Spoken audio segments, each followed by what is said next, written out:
Greetings, everybody, and welcome to the special meeting of the Horizon House Residents Council. I'm Peter Shapiro, its president, and I call this special meeting to order. The agenda for today's meeting has basically a single item: presentation of information about an agreement that became effective this year between the Washington Continuing Care Residents Association, generally referred to as WAKAR, and Leading Age Washington. Leading Age represents not-for-profit continuing care providers such as Horizon House. So why are we having this special meeting? I was asked earlier this year if the Residents Council could accommodate this presentation at one of its regular monthly meetings. It became clear that there was insufficient time to fit it into a regular monthly meeting. The estimate was about 30 minutes plus questions and answers. And we just heard that dress rehearsal proved it was about 30 minutes worth of presentation.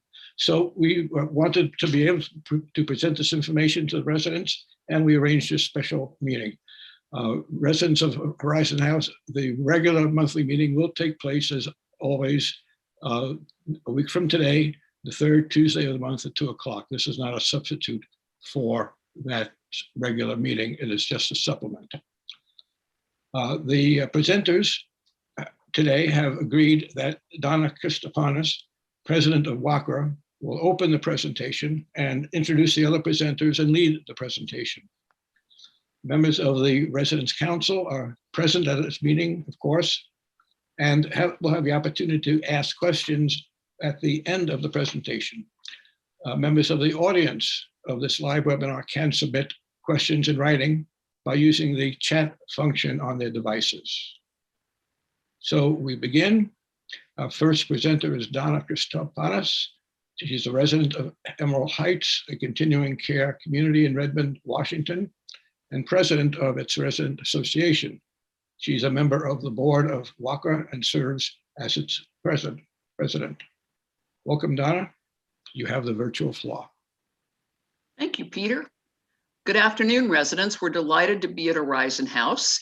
I have a series of slides that I'm going to share with you. Additionally, I need Risa to turn the opportunity over to me to share my slides, unless they're already on. Yes. Hot siggity dog. All right, now I don't see anybody, but I do see this, so this is fine. I'll go. I'm sorry, I have now taken up more of my time than I'm supposed to. And since Peter's already said this, let me go straight into the agenda. You're going to talk today and hear about WAKAR and Leading Age and what we do and why we do it. And as Peter said, we'll do that pretty briefly. Talk a little bit about how we got to this mediation. Some of you know from your past history with WAKAR that we have pursued legislation, and why we went to mediation this time and what we accomplished during that mediation process. We are now, we really got slowed down. Boy, this comes as a big surprise, in that COVID-19 literally hit as we were finishing up the mediation and making plans, if you will, to go out and talk to each of the CCRCs about this process. Horizon House, you are our guinea pigs. This is the first time that we have come to talk with a CCRC. We had hoped to do this in person. Obviously, that's still not possible. And so here we are talking about the implementation. And as I say, you're first. There'll be a slide about accountability and how, having set up the practices, what it means then to hold people accountable for participating in them and being part of them. We'll also talk about the CCRCs that have committed. So with that, let me please turn over the next part of this program to Alanaffleck. Alan is the past president of WAKAR. He is a resident at Skyline. There's just not a whole lot that Alan hasn't done while he's been active both at Skyline and in WAKAR. And like Peter, he is an actuary. So Alan, please. Okay, thank you. And nice to be back at Horizon House, although in a different set of circumstances. than I had anticipated, but I appreciate being here anyway. I want to talk just briefly about WAKAR's mission, which can be summarized in these 3 bullets: to educate, to collaborate, and to advocate. And I'll talk a little bit about each of those. WAKAR began in 2015 when we were a affiliate of NACRA, which is the national organization. And then in 2017, we created our own 501c4 so that we could undertake lobbying efforts. And Sam Beard of Horizon House was one of those instrumental in creating WAKAR, and he helped get all of our bylaws and articles of incorporation completed.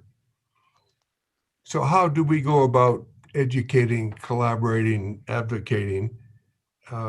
Many of you will be familiar with the WAKAR News Mail, and that is our way of communicating with our members and others to educate them on current issues. We take positions on various bills that are coming before primarily the state legislature, but also federal. And we've worked with AARP and Leading Age on some of these bills in the last year where we felt they were really not to the benefit of people in CCRCs, and our comments, I think, have carried considerable weight.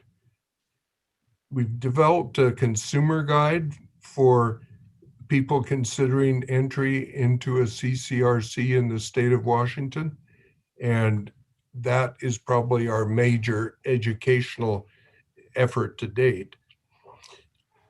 We work with other organizations such as Senior Lobby, AARP, and we've created something we call the President's Roundtable, which is a monthly meeting of the president of each resident association at CCRCs in the greater Seattle area. And you may well be familiar with the law that was introduced in 2017, passed in 2016, but that law was introduced or became effective in 2017. I could go on, but in the interest of time, I'm going to turn it over to our next speaker. I want to introduce, I'm not sure if it's Deb or Kevin who's going to do this slide, but this is the Leading Age Mission. So that will be me, Don. Thank you very much. Deb Murphy, I'm the president and CEO of Leading Age Washington. And I just want to thank Horizon House and Donna and Alan both for an opportunity to join you today to talk about the commitment to practices. And it's an exciting body of work, I think, that we were, both organizations were able to come together around and complete. So I'm not going to really spend much time focusing on the Leading Age Mission. It's there for you to read, but I thought would be more helpful as if I actually talked about Leading Age Washington, who we are, and the work that we do, who we represent as well. So Leading Age Washington represents about 180 not-for-profit and mission-driven communities across the state of Washington. These are communities that offer an array of older adult services, including senior living, affordable housing options, including adult day, PACE, assisted living, skilled nursing facilities, affordable housing for low and moderate income seniors, and of course, CCRCs as well. In fact, we represent all 23 of the CCRCs across the state, and together they serve approximately 8,000 seniors in total. Leading Age Washington has 3 core areas of work. Much like WAKAR, we spend the majority of our time on advocacy issues. We provide education for our members as well. And we provide a package of member services to our members so that they can take advantage of some, hopefully, savings through group purchasing programs and a workers' compensation self-insurance plan as well. Leading Age Washington is one of 38 state partners across the country, and we rely on our national Leading Age partner for federal advocacy and support here at the state level.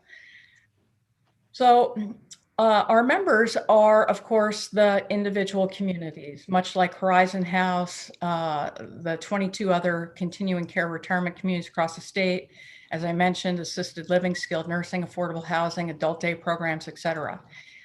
So while our members are those that actually operate the care facilities and provide the programs and senior living housing opportunities for seniors, we're also very attentive to the needs of seniors who reside within these settings. The two really are inextricably linked, and we would not exist but for the older adults needing care and services and safe and affordable housing. And certainly those like yourselves who plan and opt for a lifestyle and care continuum offered in a CCRC. So there are a number of ways and examples in which we, Leading Age Washington, have acted to serve and represent the interests of residents.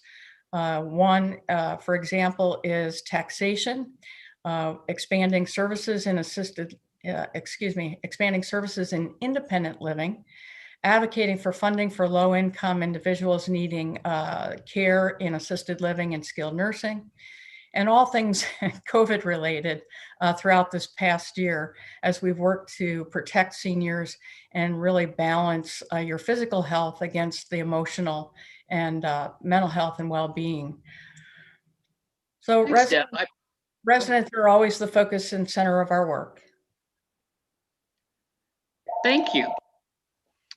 The next person to speak must be Deb again. This is the how and why of mediation and legislative loggerheads. Right, thank you, Donna.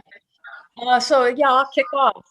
Legislative loggerheads. Alan shared with you the initial body of law that did pass in 2016, went into effect in 2017. We thought that that law really did provide a really good basic framework for continuing care retirement communities. And it required a registration of those communities and the filing of certain information, disclosure, and transparency provisions as well. In the subsequent year or two, I think it was 2018, WAKAR had sought again to introduce some legislation to continue or move forward some additional principles or areas of focus that were of interest to them. When we learned about the legislation, we weren't opposed, and I think this is very important. We were not opposed to the principles announced in the body of legislation, but where we really differed was on our philosophical difference in terms of the approach. For example, Leading Age Washington believed that we could, through a negotiated compromise position, really help to better establish our relationship with each other, with each organization, and thereby build trust and also hammer out our own agreement, if you will.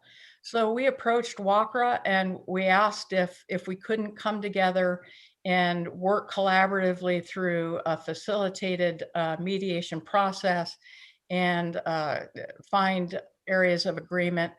Again, not that we were disagreeing on some of the substantive principles outlined in the legislation, but we did find ourselves at times, and even throughout our mediation, of course, disagreeing with how we actually get there.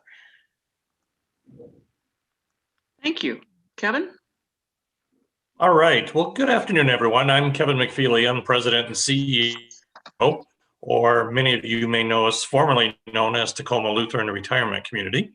And really happy to be here and have this opportunity to interact with you this afternoon. So you see the bullet point about the mediation participants.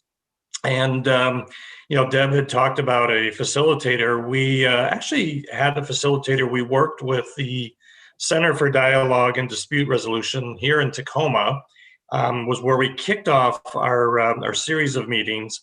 And then the facilitator that we had, we thought worked so well with us that we contracted with her throughout to work through the process. And as far as other participant from WAKAR, We had 2 residents that were part of this group from Emerald Heights. We had 2 that were from Skyline. And we also had somebody who kept the notes, who was a resident at Timber Ridge. And I have to tell you, that was a critical position because we covered so much ground, and you're going to hear more about that this afternoon. Quite honestly, if we didn't have those notes to go back to, we wouldn't be doing this presentation today. So we were really, really grateful for this person. With Leading Age Washington, Deb, you've already met, was a part of this, as well as myself. We had executive director from Emerald Heights, executive director from Heron's Key, and executive director from Timber Ridge. So we thought we had a really, really great group of people. The communities that we have really have different demographics, and that gave us a great breadth and depth of residents to really put this all together. The process itself was a good one. You know, we all believe the facilitator did a great job of helping us resolve the conflicts and the concerns. The other thing that she did too that we really valued is really help us understand how each participant looked at these issues from differing viewpoints. And these meetings, they lasted anywhere from 2 to 5 hours. I mean, they were pretty intense meetings. After our initial one at the Center for Dialogue and Dispute Resolution, we actually met at 3 of the different communities that are part of this. So really appreciate that opportunity to see other communities. And again, a great process overall. Thank you. Alan? I'm going to talk a little bit about the task of building trust through this mediation process. As Deb said, we started off basically at loggerheads over the legislation. And if you've ever been at loggerheads with someone in your life, you know what it takes to get back to it, being on solid footing with them and having a degree of trust again. And that's what we were facing. And here's where the facilitator was really helpful. She had us doing exercises that she'd used in other situations. And her experience was really solid, so she knew what it took to get us along this path. And for example, the main purpose of these meetings, she said, is to listen to the other person's perspective. Don't always be talking about what you think is right or what you want to achieve. You've got to listen to the other person's perspective. And I would say that we went from very low trust to very high trust. We may not be totally perfect at this point, but we're working on it. And a lot of progress was made over that period of mediation. Thank you. I think a lot has been said about the mediation process so far. I will tell you, as we talked about this yesterday, getting ready for our presentation to you today, I'm retired. Alan's retired. The other 2, they're youngsters. They've got a ways to go with their careers. But in spending that 4 to 6 hours, it was actually quite emotionally trying. And so we left wrung out, if you will. And it was a tough time. I think everything else has been covered. And so I'm going to move on to the next slide and let whoever is speaking on the commitments. I think we're back to you, Deb, for 6 and 7. If you would go ahead and talk about these. Sure, I think. So the culmination of the mediation work as described really did result in this commitment to CCRC practices. It is a statement that we did send out through a joint letter with Donna and myself, along with the agreement itself, to all of our CCRC executive directors, and ask that they go ahead and implement that effective January 1 of this year. Interesting to note that at the time, we did have all 22 CCRCs in the state that were members of Leading Age Washington sign off on the agreement. There was one CCRC that had dropped membership just before January 1, 2020.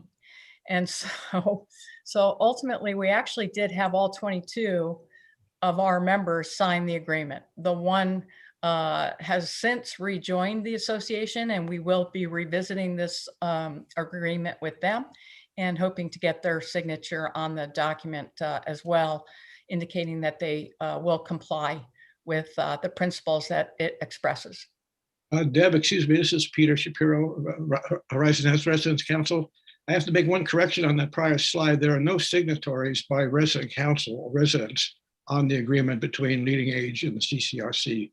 And That's WAKAR. correct. That's That is correct. correct. And Peter, that's good to point out, and I appreciate you doing that. This is agreement between WAKAR and Leading Age Washington. This is our agreement with each other in terms of the expectations that we have of CCRC management and the expectations we have of the residents that reside within those CCRCs. And then it really is up to each CCRC to then live to the principles expressed in this document. May I also offer, Peter, that because each of our CCRCs is different, we've gone about it in varying ways. Your community will have to figure out how you want to implement it at Horizon House. We've just finished that process here at Emerald Heights, and Skyline actually worked it out, I think, before the beginning of the year. So the idea is for you to take this and make it your own, as opposed to saying thou shalt do this. And I think that's important for you all to know.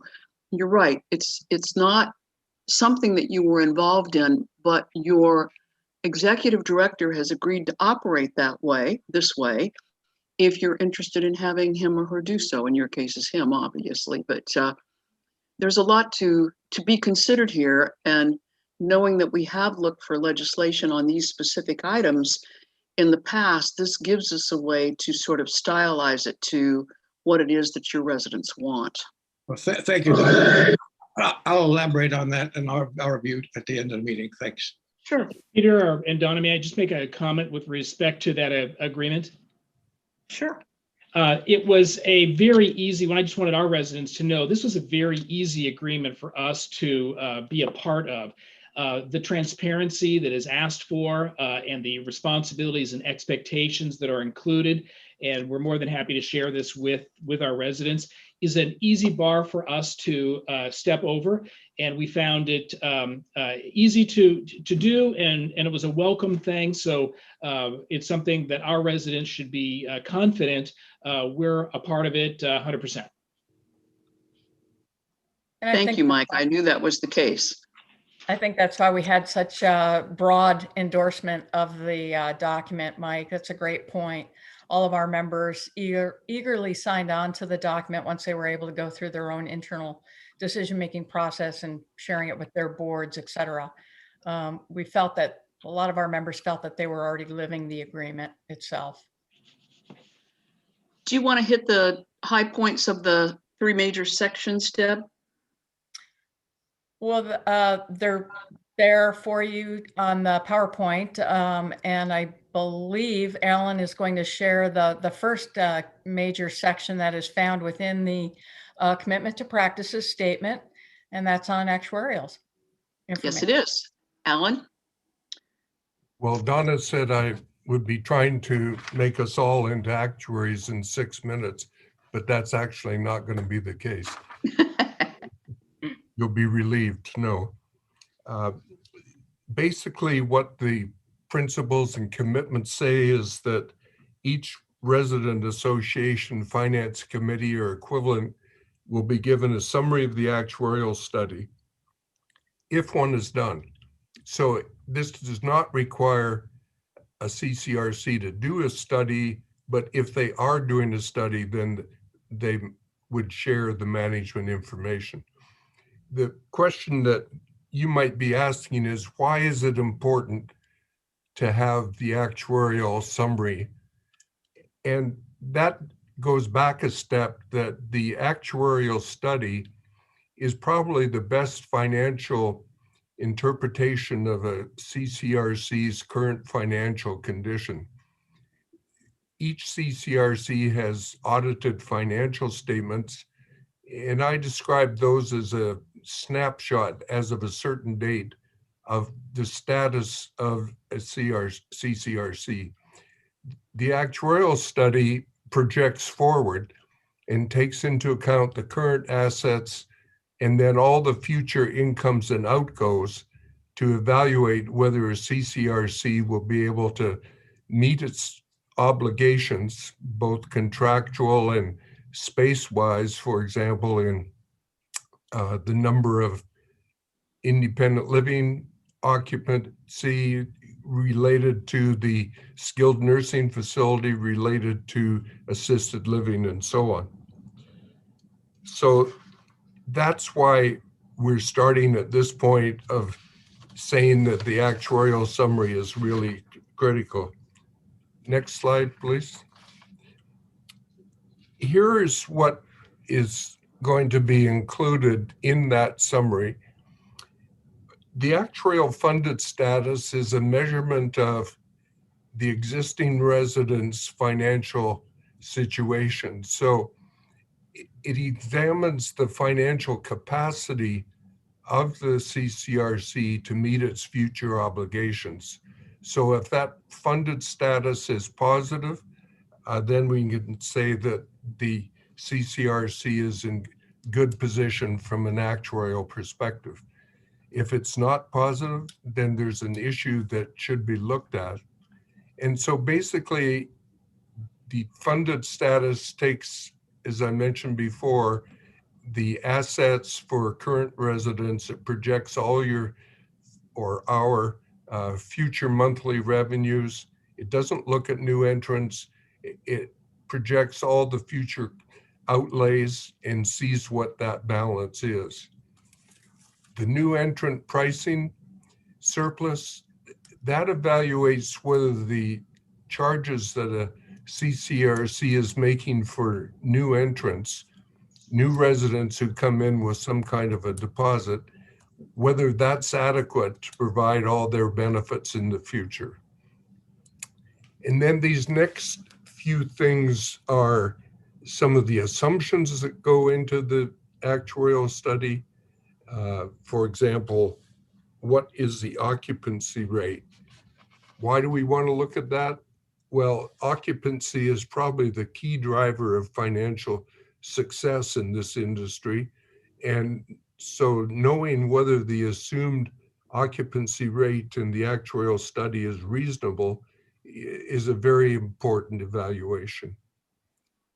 First year operating expenses, again, we just want to look at that for reasonableness. And same with these other items, operating expenses and monthly fees going forward. I see a typo there. Entrance fees, health per diem rates, all these assumptions we're just reviewing for reasonableness. And then finally, a management summary of the actuary's opinion. Each one of these actuarial studies ends with the actuary saying whether he believes the CCRC is in a good financial position to meet its future obligations. And that, of course, is key. So that's probably the single most important thing we look at. Next item, thank you.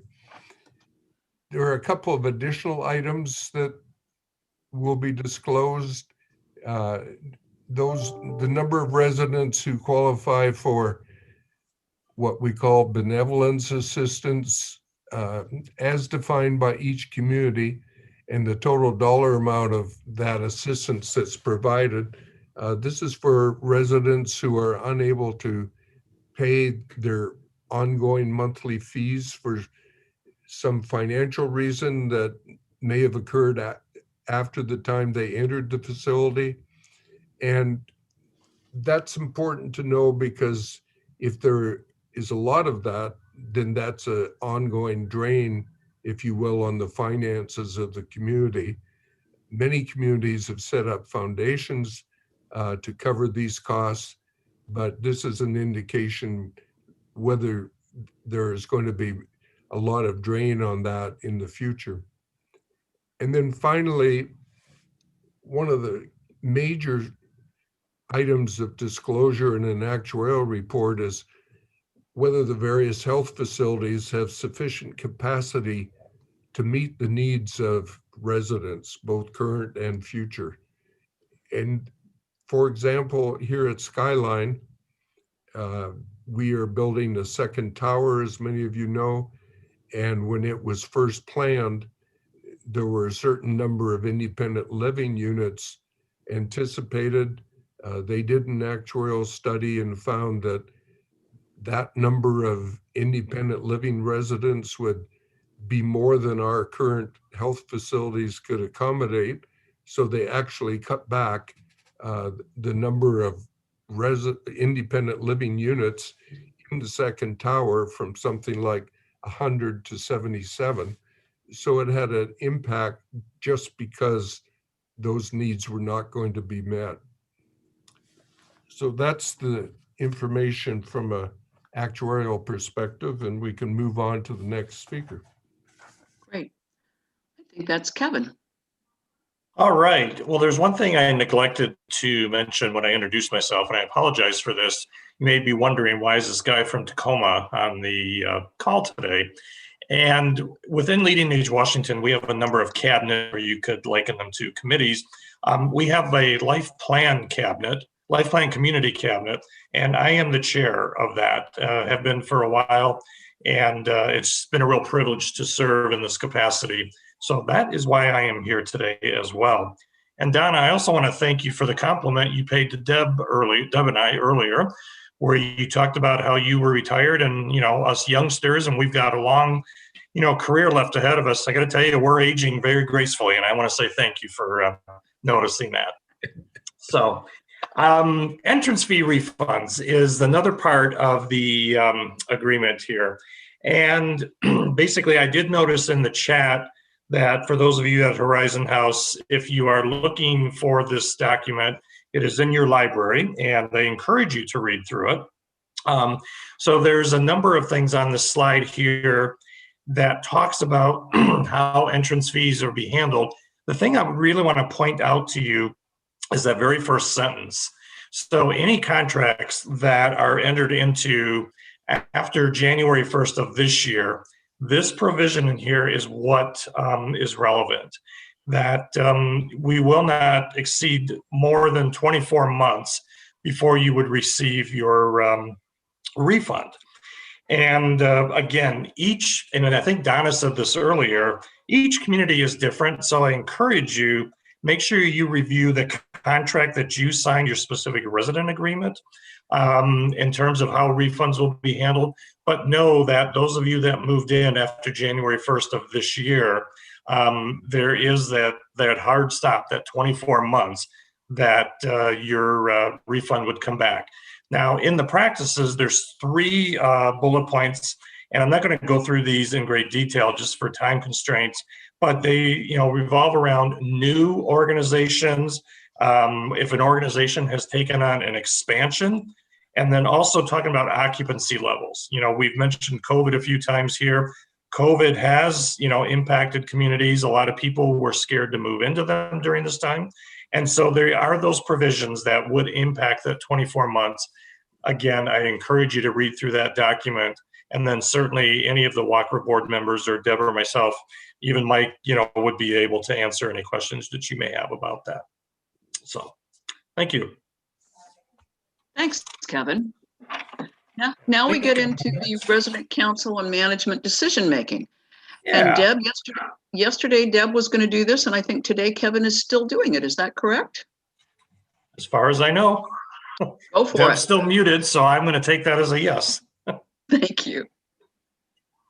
All right. So, you know, this was actually one we spent a lot of time talking about this. And as you can see on the slide there, what's really being asked is residents really want to know, you know, what are the significant changes that are coming up, you know, before they get announced to the general public. You know, the residents really would like to know what's going on. And so what we did with this process, or with this topic, is we put a process into place. And there's a protocol to be followed, and it's outlined on your slide there. So you can see that, if a significant change has come, so for example, if a community decides that they're going to, let's say, close a section of the community, whether it's assisted living, health center, that type of thing, that would have an impact on residents. What we've all agreed to is that the resident council should receive a briefing on this. What is it that the organization is considering? And the resident council then will provide feedback, and also they'll provide different options to be considered. And then after management reviews all of that, the final decision is going to come back to the resident council with an explanation of how the recommendations were taken into consideration, those recommendations that came from the residents. And, basically, it's what we are trying to do with this. Somebody used the word transparent earlier on. And again, our goal is really, with decisions that are being made, significant decisions, all of us should be sharing this information with the residents. There's reasons for that. Sometimes the residents don't know why, and it's really up to us to share that with them. And likewise, the resident council, WAKAR recognizes we can't inform each and every resident of these decisions. That's why we put this protocol together, because the resident council really does represent the residents. And so working through them, they have the ability to check in with the residents and obtain that feedback and bring it back to management, which is really helpful. So again, encourage you to look through these practices, and it goes into a lot more detail than what I'm going into here, but hopefully you understand that there is an opportunity for you to provide input before a decision is finalized.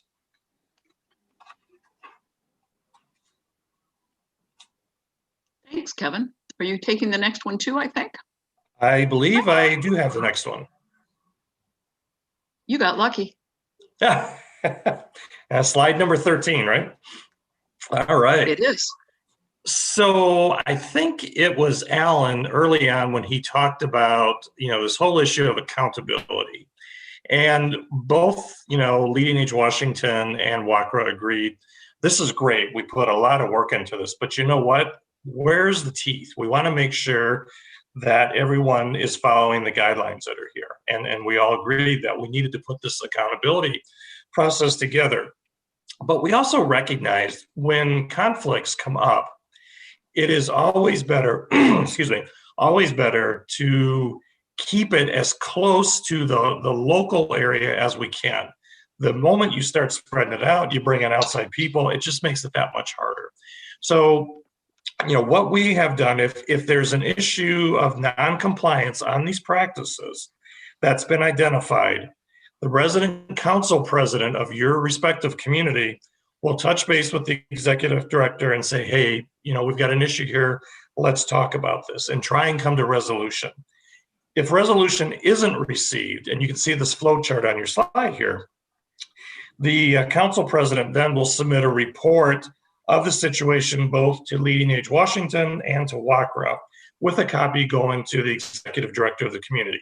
The intent is not to exclude the executive director, but because that process had been tried, we then go to that next step with them being involved and notified. Once it gets to WAKAR and to Leading Age Washington, we have an agreement that if we receive something, or we receive a notice, we then notify the other party. And then basically the president and CEO, in this case, Deb, from Leading Age Washington, will then start gathering information or doing due diligence. Likewise, president of WAKAR will do the same. And that process will continue on. And then once they have all the information they need, they will get together. Again, the president of WAKAR, president of Leading Age Washington, they're going to share their findings, and then they're going to develop options. All right, how do we get this resolved? And then once that comes together, it comes back to the community, works with the community, again, the local representation, and WAKAR and Leading Age Washington, and brings a solution to this. So So that's the accountability. That's the teeth that we talk about. And again, we really believe this is a great solution, and we hope we never have to use it, but know that it's there in the event that a conflict does arise. And then likewise, the last part of this, don't know that it's on here, but that we've all agreed that we will meet at least annually to review any performance complaints related to the commitments that are made and any actions taken in response to resolution of complaints. So not only have we come together and done a lot of work here, we're going to continue to touch base so that we keep that communication, that transparency, that cooperation in place. So thank you, Donna. Thanks, Kevin. Listen, I wanted to present this slide just because it gives you a great idea of what you're looking at when you talk about CCRCs. This is the 22 who have signed it already. Krista Shores is in Silverdale. Rockwood at Whitworth is in Spokane. You can see Horizon House there. Bayview on Queen Anne. Warm Beach is in Stanwood. We have Panorama in Olympia, Judson Park in Des Moines. So we are a diverse, spread out group. Being able to write something that all of these places can use, I hope you will find it useful at Horizon House. If not now, it's nice to have a process that's set up prior to something occurring that you don't like, as opposed to closing the door after the horses are out of the barn. And just as an aside, Christwood, I didn't know much about Christwood until the Seattle Times put out something about it, I think 2 weeks ago in a Sunday section. It used to be Furlong Sanatorium for tuberculosis. Then it became King's Garden. My great-grandfather used to live there, and I was blown away when I found that out. So just FYI, these places have been around a long time. So here we are at our conclusion. And Peter, I want to let you know that we're about at 36 minutes because I put the timer on. We really do think that this business of being at Loggerheads, while has been difficult at best, making peace, building trust, and working together gives us an opportunity, platform to build on for now and in the future. And with that, unless our panelists have something more to say and may want to speak in conclusion, I will turn it over to Q&A and then closing comments. I know Cassandra is going to have something to say, and Mike as well. So panelists, is there something else you would like to say before we go to Q&A and closing comments? I think you summarized it, and I appreciate your thoughts there. Wholeheartedly agree. I think we're on a new path together, and looking forward to our continuing relationship and work with WAKAR and the many residents that you serve and those within our member CCRC communities. So thank you for that. Yes, questions and answers. Did things come in? I know that there was one question that Louise answered, and that is, where can you find the practices? I believe they were all distributed to you at one point, but I read that they are in your library. They're in the library. Also, they are online on HH Connect in the management section on the far right column, and there's a copy of the agreement there in digital form. Terrific. Did any of the members of the board, the members of the council, excuse me, have questions about what you just heard? Well, at least you don't appear to be asleep. This is a good thing. That I appreciate. Thank you so much. I have one question. Certainly, please ask away.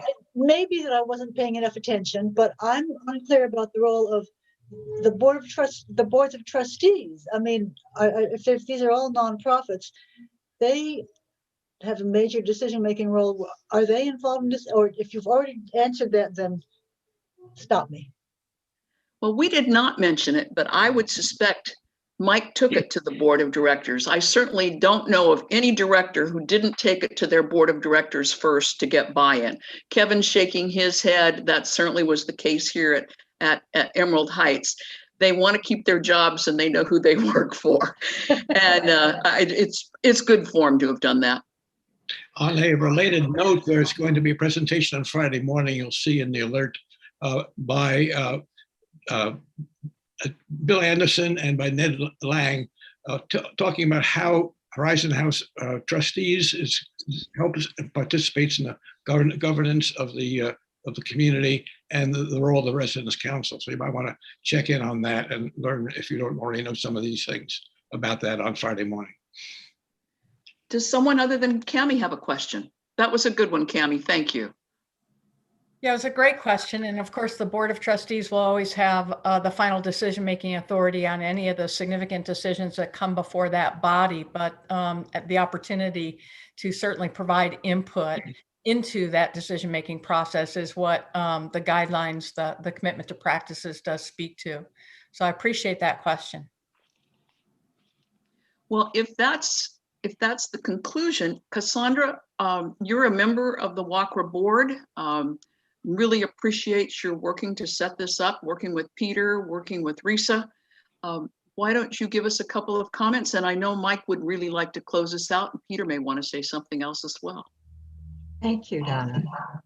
I'm Cassandra Carruthers, and I want to offer a genuine thank you to all of our participants this afternoon, and not only our speakers, but also our listening guests are either on Zoom, YouTube, or HHTV. The goal of this event was to energize and broaden the understanding of the document Commitment to CCRC Practices, whereby our speakers from WAKAR represented residents and Leading Age represents management.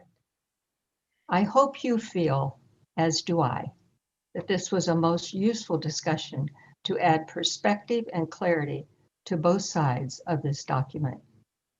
So thank you for your attention and your interest. And Mike, I think you're going to wrap it up.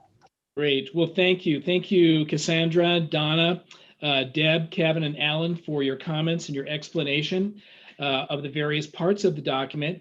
I would like to say that an educated resident, an informed resident, is a happy resident.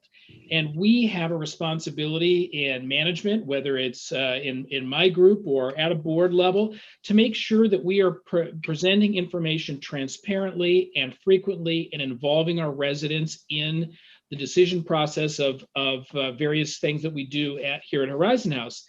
And WAKAR also presents an opportunity for education and information so that you can be informed from other perspectives on what takes place in other CCRCs that might differ from how we do things here.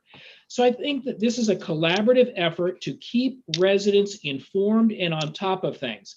There will always be chances of disagreement and misunderstandings, and I have them with folks all the time. And there are times when I have to mea culpa and change and, get off my high horse on something.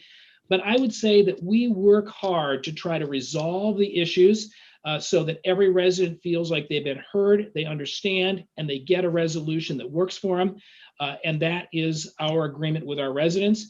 And I think WAKAR helps that possibility as well. So thank you for your presentations, and this is a good partnership to keep residents informed. And I'll pick up now. I do have some words to say. I want to elaborate on something that's very unusual about this agreement, and just call your attention to that. I first heard anything about the agreement was sometime after it had been negotiated between WAKAR and Leading Age, presumably through the year 2020, because it takes effect this year.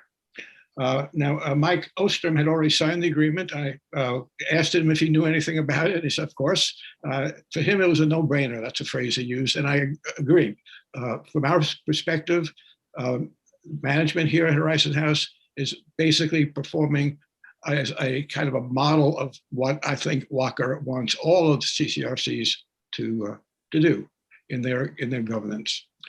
But although the Residents Council was never involved in the negotiations of the agreement and is not a signatory, resident councils generically are mentioned repeatedly in the agreement as having certain responsibilities.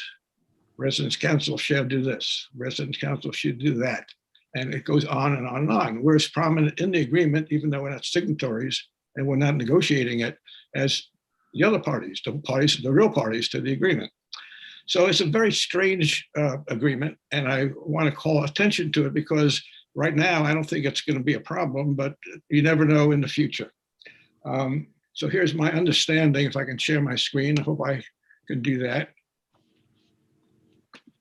of the basic facts. So it's important to know that WAKAR is an independent organization. It has no relationship or affiliation with your residence council. It doesn't speak for the residence council. WAKAR and your residence council have a few members in common, and me included. A couple of other the council members are also members of WAKAR. But the large majority of WAKAR's members are residents of the other 20 plus, or maybe 23 altogether, eventually in Washington state. Members of the residents of those CCRCs, as well as members of the general public. They can join WAKAR as well. So WAKAR's loyalty appropriately rests with their larger membership, a membership that is larger than Horizon House residents. I think I have the next slide is relevant. So your resident council owes its loyalty only to those residents of Horizon House. Its bylaws state the purpose of the council is as follows: to enhance the quality of life for all residents. Well, we're doing that every day with the programs and work that we do to present information and help keep the place humming. The second one, equally important, is to represent the residents of Horizon House in matters of common interest and to make recommendations as appropriate to the chief executive officer, administrative staff, and the board of trustees of Horizon House.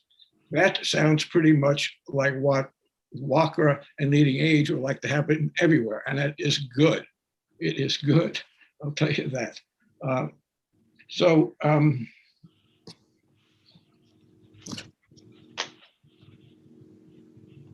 So although the agreement between WAKAR and Leading Age makes frequent general reference to the Residence Council and recites all the duties I mentioned, I mean, you can read the agreement yourself and see how many times Residence Council is told to do things.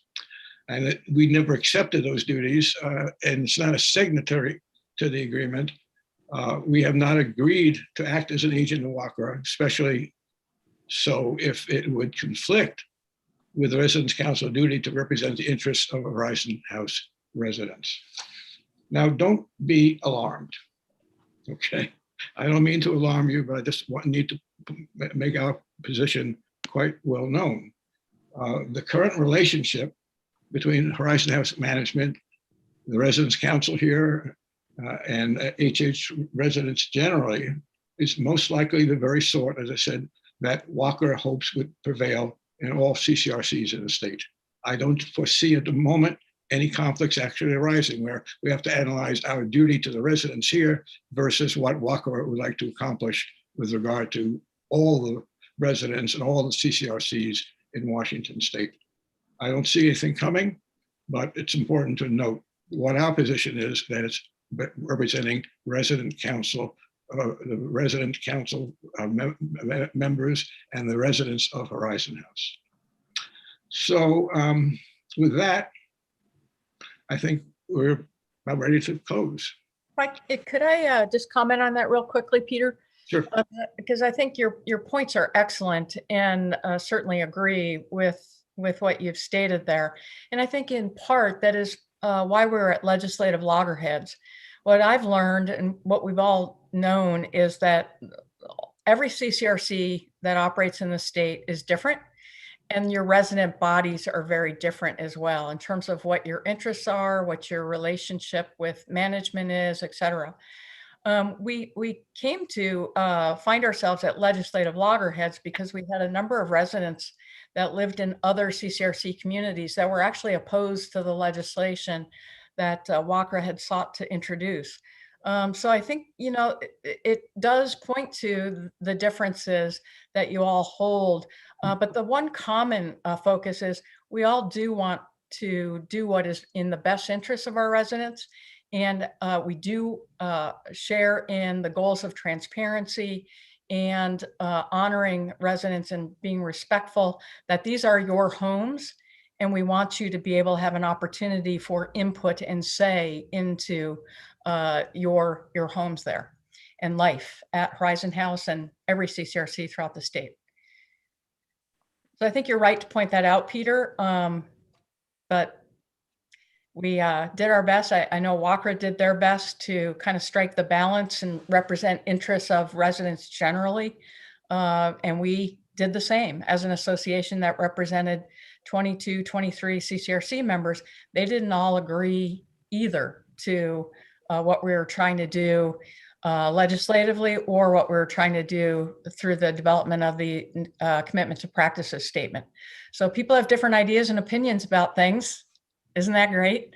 But here we are, and we think we struck a pretty good balance and certainly recognize your role, your important role there at Horizon House. And kudos to you. I have a long relationship with Horizon House and Mike's predecessor, and I know that Mike has carried on the same practices and traditions of openness and involvement of the residents there.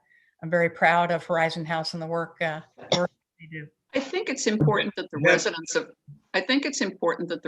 of Horizon House understand also that Connie Hillier used to be a major participant in WAKAR, an officer in WAKAR, head of communications. And then for a variety of reasons, when Connie was no longer able to participate, participation in Horizon House in WAKAR drastically dropped off. When there's no communication, it's hard to stay in touch with people. And we are overjoyed to have Cassandra back on the board, to have Louise Alburis being the coordinator. We would anticipate, Peter, that in the future, now that you have active participants back in WAKAR, that we will be back with you confirming those things that we do. But I would say, I don't think it's fair that we only represent large CCRCs. We have ones that are smaller than Horizon House is, who are active in WAKAR. So we take all our members very seriously, very seriously. I don't know if I said anything about large CCRCs, but anyway, I want to thank you, Donna, all the other panelists. Deb, I've heard about Leading Age forever. It's nice to see someone who represents it directly. And thank you for being here. Cassandra, thank you for your input, all of the panelists. I think it was very, very informative. I'm glad I got to say what I said because it's my view. But now it's interesting, the clock says 4:30 p.m. At the pre-meeting, when we talk about all the mechanics that go into doing this, I said, we have a goal here at Horizon House to try to keep meetings to an hour. It is now an hour. And so with that pleasant news, I am going to end the meeting and thank you all very, very much again. Thanks, everyone. Thank you. Take care, everyone.